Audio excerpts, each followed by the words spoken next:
So welcome to Body Moves for Life. Today we're going to focus on the hips. So many people as they get older they have hip replacements. They never exercise their hips and they would never even think about doing some of the movements that your hips naturally want to move. And for months, years, even decades not doing a movement in a certain part of your body, it will begin to lock up and not function well for you. Developing arthritis, aches and pains that you don't want to live with the rest of your life.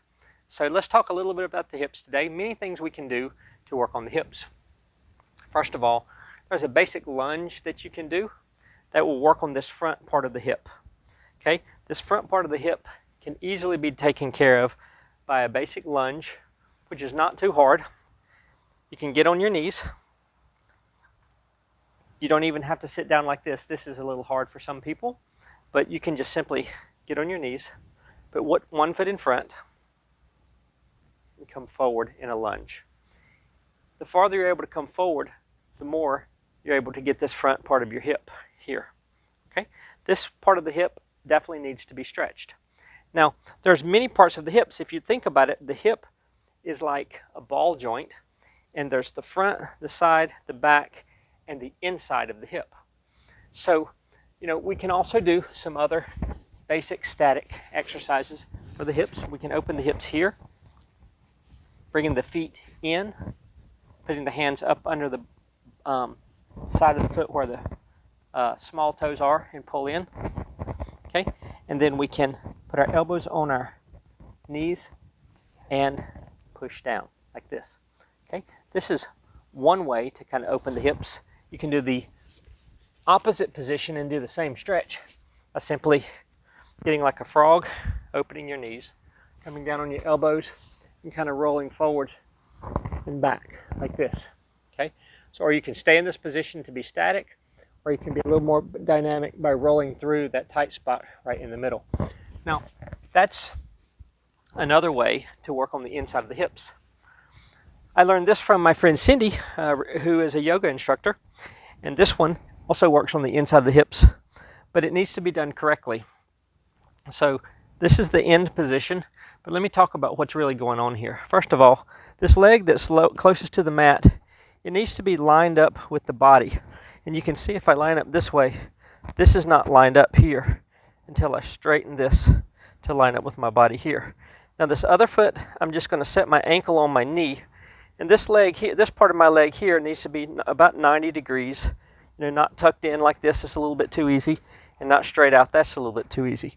Okay, so if I do about 90 degrees in a straight line, lay this here, and then try to relax. Now this position here will really pull the top part of this hip. And it's actually really uncomfortable until you get used to it. After you do that stretch for a few minutes, you want to switch, remembering to make 90 degrees here, create a straight line here, put your ankle on your knee area, and then try to relax. The more you do it, you see how high my knee is? It's because this part of my hips is very tight, and this is a part of my body that needs a lot of work. Now, as I rest here a while, I notice that it becomes really tight here, pretty much in the same place where I do my lunge and stretch, but it's a little bit more to the inside. Okay, so as we work more from the front to the inside, we have some other exercises we can do. Like this one is a very dynamic movement, and it actually works several parts of the hips. But you can start from the lunge here, and from the lunge, put your hands down. You're going to leave this foot right here, straighten this back leg, and just roll it over. Now as you do, you'll point your foot up, which will help you to stretch your whole leg here, and it will also begin to open the inside and bottom part of the hip. So you can roll back over, you can go back into the lunge,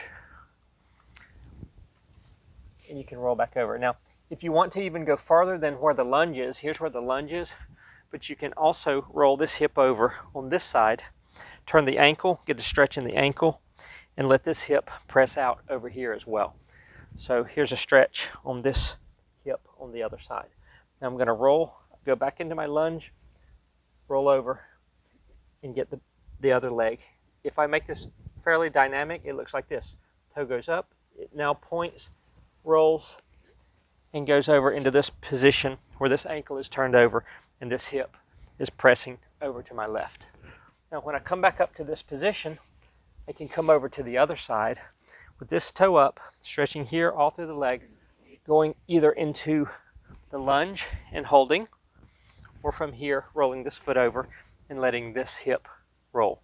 So again, dynamically it looks like this and this and this. Walking over to the other side, rolling with the straight leg, straight to even this right here. As I roll here, it stretches the inside of my ankle, the inside of my hip, the front of my hip, and then this other hip as I roll this ankle over as well.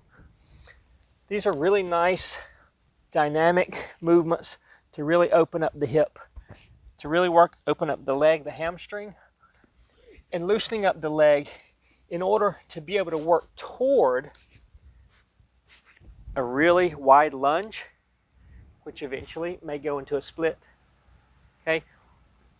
Also allowing you to rotate into your middle split stretch and your split on the other side. Now the whole purpose of this is not to do the split. The purpose of this is to focus on opening the hips. And part of opening the hips is working towards split or a position of split. So this is basically an extended lunge where I let this leg go straight. This is basically an extension of this frog position here. Okay, and then this rotates the hip. Remember this roll here, this roll, I go from the middle split and I roll that hip into my other split here. Okay, so I just wanted to focus a little bit today on some of the different ways to work all parts of the hips. Actually, there's one more part of the hips that I didn't mention that we should probably go ahead and look at, which is the very side part of the hips. There's a lot of people who have sciatic nerve issues here where things get really tight here on the side. And what you can do is you can kind of lay on your side on your elbow, or if you can, even push up with a straight arm and roll your hip from side to side. And it will really stretch this part of the hip here. You can do the other side, which I recommend you always do both sides here as well, with the straight arm or with the elbow down.